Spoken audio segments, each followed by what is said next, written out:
Hello. Hi, How are you? I'm doing all right. How are you doing? I'm doing all right as well. A little stressed, but getting through, pulling Yeah, through. yeah, yeah. We all right. Um. Oh, my name is Shivani. And I'm Miranda. We are far from normal. Episode 47. 47? Yes. Yeah. Yeah. You reminded me this time, and I was like, I oh, did. I remember. wow, you I remember? know, usually you're the one who remembers, and I actually remember. know. It happened last time too. It's cool. So you're Big brain. replacing me basically. Mm. So we were gonna talk about something really interesting today, and I always start off by saying that, but I always think it's a great way to start the conversation. So Yeah. we're talking about do you want to What makes a good person? Yes. So I am on my third semester of philosophy. And I had a conversation with a friend a few days ago about one of the famous philosophers we're going to talk about in a few seconds. No, a few minutes. And obviously, all of us wonder if we're good people. So I thought it'd be interesting if we talked about what makes a good person in our opinions and then in philosopher opinions. So, first and foremost, well, I'll start backwards. Do you think you're a good person? I like to think so. Yeah. I mean, I don't think I've done anything that makes me. I mean, I don't think I've done anything that's irreversible. So I don't think I haven't murdered anyone. I mean, I haven't done the things that you typically associate with a bad person. I mean, there have been times where I question am I a bad person because I didn't say sorry that one time?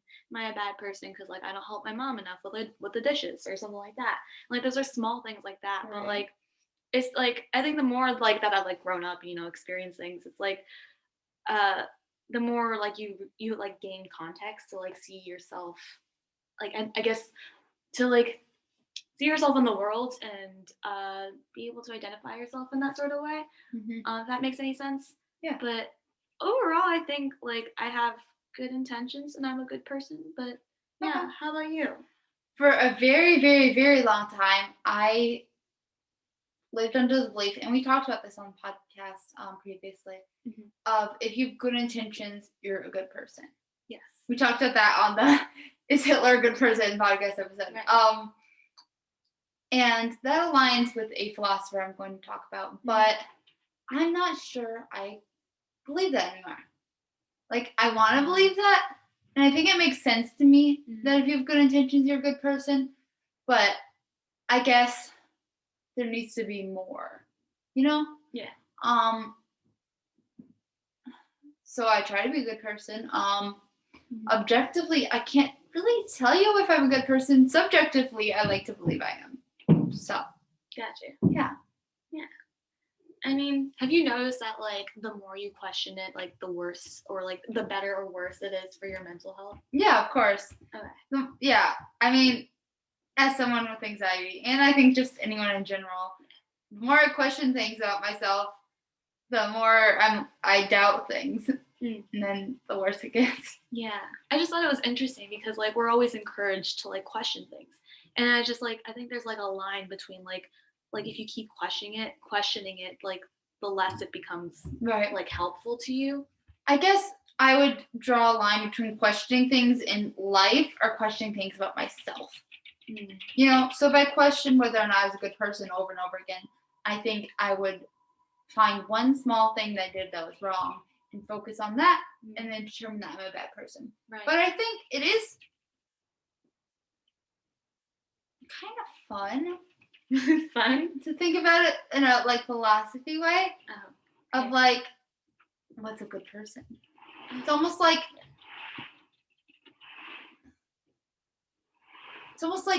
separate from you, even though it's a thing that does apply to you.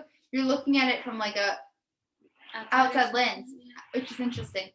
Also, another philosopher talked about that. Don't know which one. We talked about them in my philosophy class of the more you know, the less you know. So it's part of ignorance is bliss, but the more you know, the less you know, the more stressed you're gonna be about it. Right. But people still want to know things, so yeah. Yeah. No, I love that quote. Like, it just makes you realize that you'll just like never know everything or anything Yeah. really. And that's like, I don't know. I feel like that quote, like for me personally, it just like provided a lot of relief, just Yeah. because I always felt pressured to like know things and Right. Yeah. know everything and be able to help You can't people with know everything. everything. And you can't. You can't. And it just You can't know everything and you can't help everyone. Like, Mhm. definitely talk about this in an episode, but if we have it, like, I can't be involved in 600 charities. I can't give as that. I don't have that much money, you know. And I can't know everything about global warming and know everything about feminism and know everything about racism. Like, you just can't do it. Right. And people should expect you to. Exactly. Yeah. Yeah, it's really interesting because, like, I don't know, I think I was watching a YouTube video earlier, kind of, it is related, but, like, I think it was, like, a quote by, like, Scarlett Johansson. She was talking about how, like, because she's a celebrity, like, she feels pressured to, like, you know, have a political opinion when that's just not her job, and it should never have to be her job because she's a celebrity. Like, that's not something she, like, signed up for. That's not something she was educated, like, to, you know, she doesn't have, like, a political science degree or anything like that. Right. Like, why should her opinion hold more weight than like the people who are actually in charge? Mm-hmm. So it's just like really interesting, like how those roles like manifest themselves in life. But yeah. I don't have a response. I feel like I should, but I do not. It's completely okay. I feel that. Okay. Good person. We're gonna talk about what the philosophers say. Yes. Okay, but first, what do you think defines being a good person? What, like, objectively or subjectively, I guess, do you think has to be in place for someone to be a good person? Like, what XYZ? What has to? Okay, from like a very high level perspective, I guess, without like really thinking about the details, I would just say if you're in service to others in some way, I think you're a good person because you're putting others before yourself. Okay. And I think that like that in of itself is just putting you in a position to be a good person because, you know, you're serving other people and the world. Like selflessness? Yeah, kind of. I mean, obviously you need to put your own needs before others at some like points, and like, you know, when you need to take care of yourself. But are you a bad person when you do that? No, definitely not. Definitely not. No, definitely not. But I think like when that is like one of your priorities, along with taking care of yourself, I think that can definitely put you in a position. So as long as your only priority isn't taking care of yourself, you're good? Yeah, I would think so. I would think so. Because, like, I don't know, you think about, like, all those, like, you know, gurus who are talking about, like, you know, helping up, like, just, like, improving yourself and, like, having a purpose. And you know how, like, they talk about having a purpose and, like, finding meaning in life. Usually the message revolves around, like, giving back to others in some way. Like, you know, like, donating for, like, charities or creating a business that, like, serves people and solves a problem, or like, you know, you're not placing yourself in the center of everything. Like, maybe you want to make money, but like, what are you going to do with that money when you make it? Are you just going to keep it for yourself, or are you going to like use it to give to other people? So. And that aligns a lot with like with again the Hitler episode. Like, I talked about how like I thought selfishness was as close as we get to evil, and selflessness was as close to good. I just because that aligns a lot with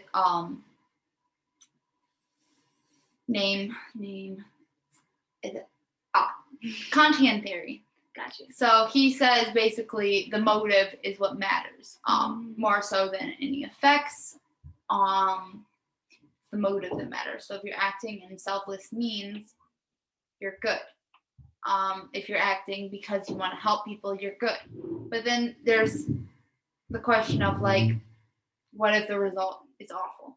You know, like what if you're, I don't know, driving here to bring me soup when I'm sick, and you hit a man with your car. Yikes. Are you a good person? I mean, I wasn't intending to hit that person, so I'm guessing that wouldn't really change. Okay.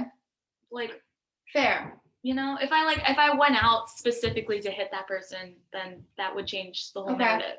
But like, that was an accident, unless there's more to the story. Right? Okay. So like, this is fun. You know the railway thing, the train thing? Oh, like, yeah, I got you. Okay, so like, grandma's on there, Mother Teresa's on there, right? Oh. Yeah. So like, wait, but isn't there like isn't like the whole thing is like there's like more people on one side of the railroad? No, we're changing it. Oh.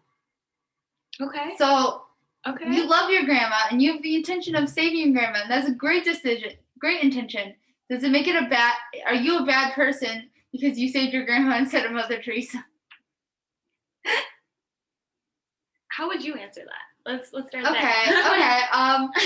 The reason I asked that is like, basically, I'm altering it to make it like, if you do bad things with a good intention, is it a good thing? Mm-hmm. You know? Yeah.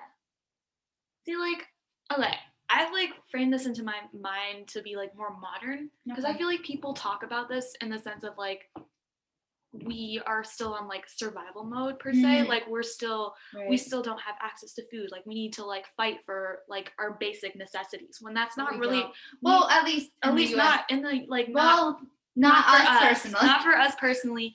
And like now we have, like we have like policies and like things to help the like, people who are actually suffering and like, are in those areas. Like we are helping them. We're trying to figure out how to help these people. But like we're not in like those prehistoric ages where we're, killing animals and like, fighting for resources and stuff like that. Not at least in the not at least in like, what I mean. Follow. So like I feel like we're thinking about it from that perspective when we should be thinking about it in a modern way. So like in a modern way, I don't think I would need to choose between saving grandma and Mother Teresa. Like in a modern way, maybe I could think about how to like change the railroad so I don't hit either of them. Let's say you work at Nestle. Okay. At Nestle, you are.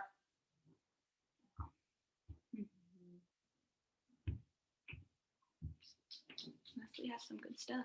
You are aware that you have some employees that have factories in Africa and are using child labor. Okay, so this is the only way the children can make money. Okay. Otherwise, they're broke poor. Do you leave that country, like pull out the factories, leave the people in poverty? Yeah. Now they don't have any way of making money. Mm-hmm. Even though, that's a good thing because no longer using child labor. Yeah. Or do you stay? This actually connects a lot to like something I talked about in a class earlier. We were talking about like fast fashion and how they use a lot of like child labor and like just really unsafe working conditions and stuff like that. And like obviously if I wanted to, like speaking from like a business perspective, I would probably keep it going because it's cheap and stuff like that. Like I wouldn't do that personally, but I'm speaking as if I was like the CEO of some business. Like why they would do that? They would do it because it's like, it's profitable, they make more money that way, and it's just easier, and they're serving the demands of consumers who buy because that makes the products cheaper by using child labor. And that's the only way they can keep it cheap is by using child labor. But yeah, because we have, I guess, evolved and we need to be bettering ourselves, I would want to pull out of that sort of. So you just like, but then aren't you leaving that country like without jobs then? See, like this is where it gets like super like, you have to think about like the economics and like the politics and like all the, everything that's going on, which is, I'm not good at this stuff, so I am not like, I would not. We're not experts, yeah. Yeah, we're not experts. I'm not qualified to answer this. We've never been experts in anything. Never, ever. So like, yeah, no, it's really interesting because like, this is kind of like unrelated but sort of connected. But like, like how we donate clothes to like developing countries. Yes. This is actually like negatively, this affects them negatively because we're not letting their economy advance. Like by donating clothes to like Haiti, we're wiping out all their local clothes stores because they have so many donated clothes. So why would they need to have a local clothes store? But then it's not helping their economy. Yeah. So like we're actually contributing to a problem. Would you say that even if we're like providing employment, it still contributes to the problem? See, like I don't know. It's very. you have to like every country and like every state has their own issues, Yeah. and like I feel like they are the best at knowing what their problems are, and any interference from like other countries needs to be like, if you do interfere with any other countries, you really need to go what's going on. You need to know their policies. You need to know how like their like the conditions are, the working conditions, and all these like different factors that we just don't know anything about. And so like there's no like concrete answer or solid answer, and that's why we've been like we don't have an answer, and that's why the world is the way it is, because there's no easy answer. Do you want another question? Do you want another philosophy question that I thought of? Is it philosophy or is it politics? Because I'm not good at this. Okay. It's a similar question. Okay. Have you heard of the I don't even know what it's called. I'll just tell the story. There's a name for it, guys. If you're a philosophy major or a philosopher, let us know. But this man has a wife. Who has like some rare disease. Okay. And this doctor has a cure for it, but he's asking for more money than the man has. So the man goes and steals it from the doctor. Oh, dang. Stealing, obviously, by our society terms, has been deemed unethical. But he was doing it to save his wife. Good or bad? See, I can't even like get away from the politics or like the system. This might be partly like the system's fault. Like the doctor couldn't change it because like the system has it in a way where like they can't get the price to go down, and so like the doctor may not be able to change the price, forcing the man to steal it when it was like the system's fault. But should the man have stolen it or not stolen it? You're saying he shouldn't have had to make the decision. He shouldn't have had to do that. Yeah. But the point is. Repeat your question. Like, should the man have stolen it or not stolen it? I don't think that would like. Are you asking this from like if that makes him a good person or not? Because I don't think that affects like whether he's a good person or not. That's kind of what I said in my class. I was like, in our business ethics class, I was like, it's not a good thing to do. Stealing is bad, but I would have done it anyway because you got to. Yeah. Like context matters in all these things. Like you can't just say that's good or that's bad. The thing is, the system isn't changing, so don't we have to make decisions? Yeah, but that doesn't mean like the same decisions are like concrete good or bad. So like because the system isn't changing, something that would be considered bad. Situational ethics. Probably. It depends on the situation. Yeah. Okay. So murder could be good occasionally. I mean, I don't know. I don't know how I feel about that. I mean, at one point I did agree. Like this is something I took a whole semester on this, so really? it's fair that you're confused and not sure. Yeah, no, I remember in middle school I wrote something on like a paper on like the law. What was the law that like lets you like kill people if they did it like a bad? Oh yeah, the euthanasia. Yeah, something like that. And no, that's exactly what it is. That's like that's a process, right? Oh, okay. There's like a death something law. An actual law? Gotcha. Yeah, I forgot what it was called. But yeah, I wrote a paper on it about like if it was like good or not. And like back then I thought yeah, like if it's like a worse enough scenario, then it's okay to like, take a life. But like now that I'm thinking about it, like is it like I don't know, like can you make up for that in any way? Could you I don't know.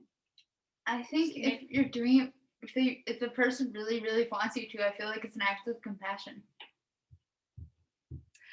Isn't that okay? I guess you would have to talk about the type of murder because, like, if it's like an act of compassion, then you'd have like would you have the other person's consent? I guess. Mm-hmm. Yeah. So like that's not murder, is it? Right.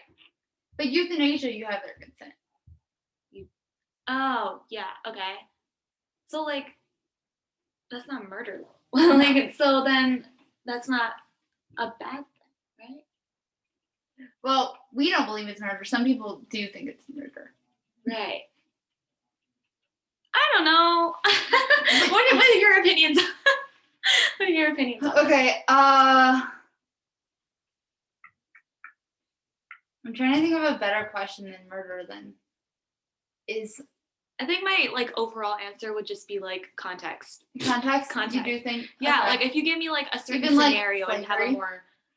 Okay, slavery I have lots of opinions on, just because you have to talk about the type of slavery, because there's not just one type of slavery. Like we usually, what we picture when we talk about slavery is like the slavery that took place in the US and like the transatlantic slave trade, basically where they've taken like African American, no, they took Africans and they like took them Yes. without, they just Consent. forced them to come to like, Europe and America. But then we're also In to Brazil. like in Brazil and like all these other countries. But like if you think about it, slavery occurred before this transatlantic slave trade. Like we've had Yes. different forms of slavery in Yes. terms of like servants and stuff like that. Mhm. So like, and that you could even see that like now in terms of like, people have like maids and stuff like that. Like maybe that could be sort of like that's not paid. I know they're paid, but like there's like always been this sort of like hierarchy. Yeah. So like, is that bad? What's the word? Well, I mean, it is patriarchy, but I mean, I'm not saying that the transatlantic slave trade wasn't bad. It was bad, and the way that was done makes it bad. But there's also a lot of different like factors that would the hierarchy. Are you saying the hierarchy overall is bad?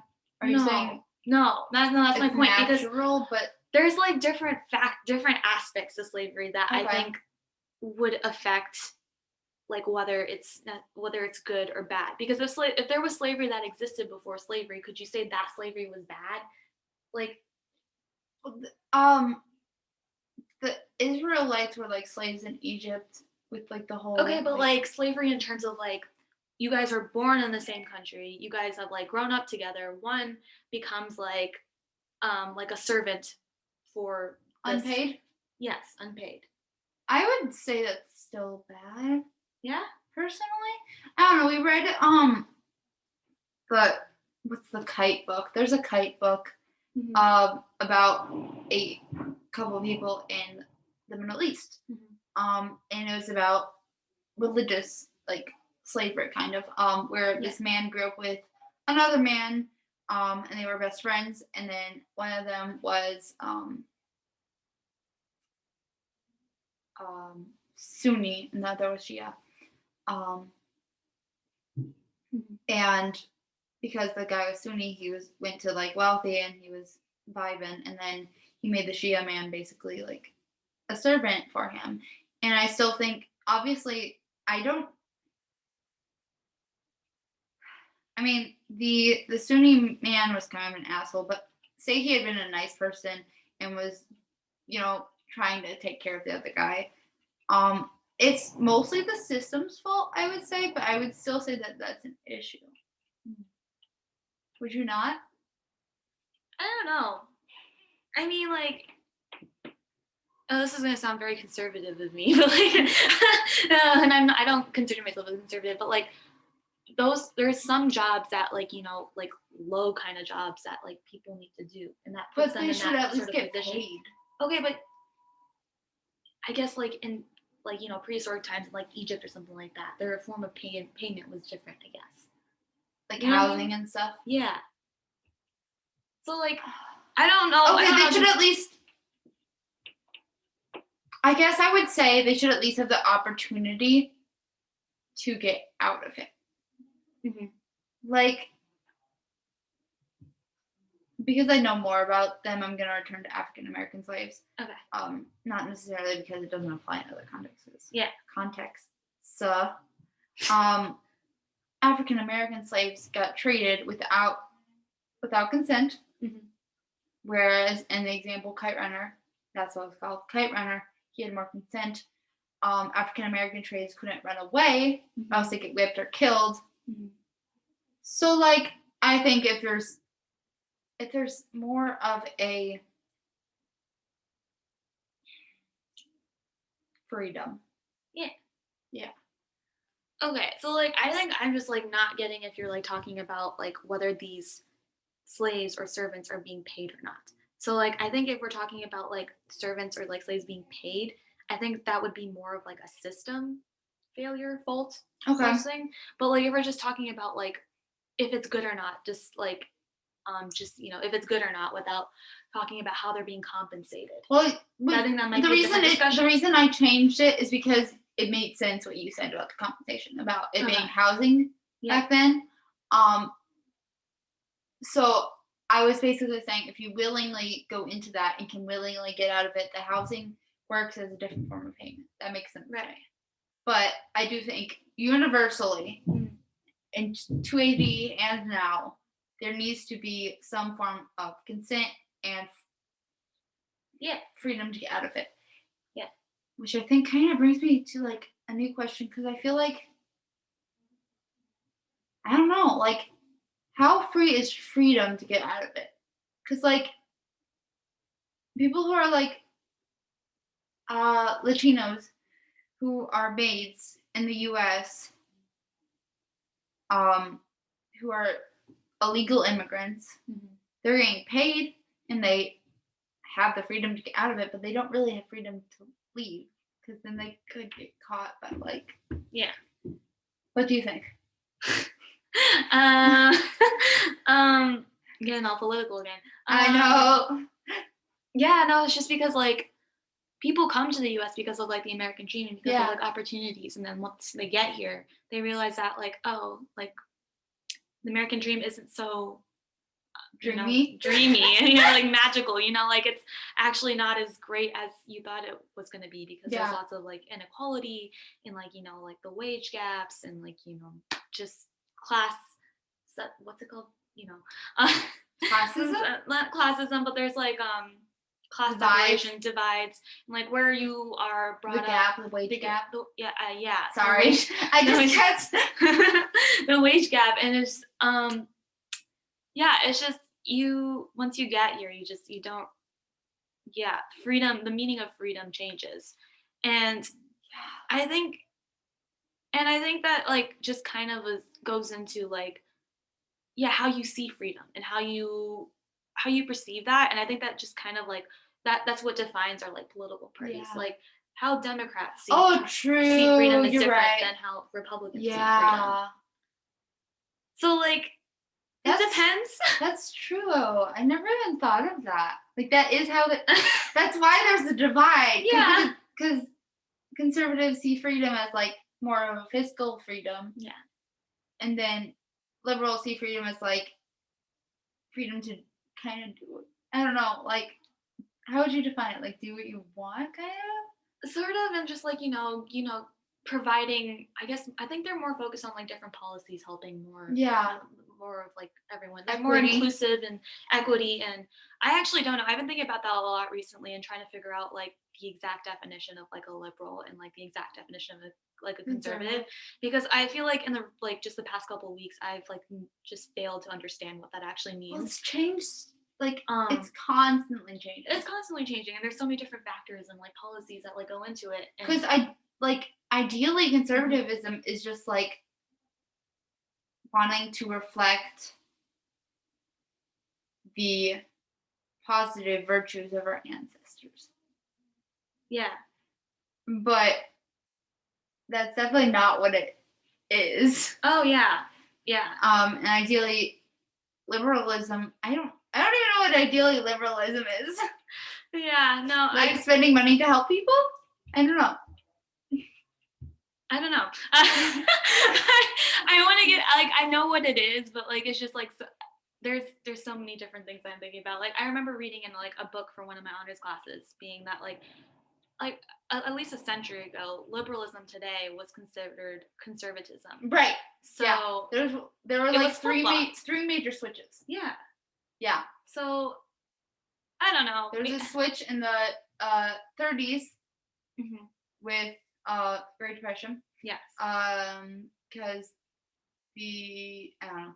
There was that, and then there was a racism switch, and then I think there was a John F. Kennedy switch. I don't know. I don't remember exactly. I researched this at one point. Yeah. Because there was like a switch when the South, when the South became conservative. Right. Because they were liberal and liberals used to be racist, and then it switched. And I don't know how. Like, are there any linking values between liberals when during Abe Lincoln's time and liberals now? Like, that's what I'm curious about. Like, because they still have the same name. So there must be some linking values. I'm sure there are. I would not be able to tell you what they are because I just don't know. Yeah. But I guess if we're just talking from a like very high level perspective, we all want the best for people. We all want to help people. Like no one wants to like kill each other, or like that's not what they want, or like they don't want to. They kill each other in order to.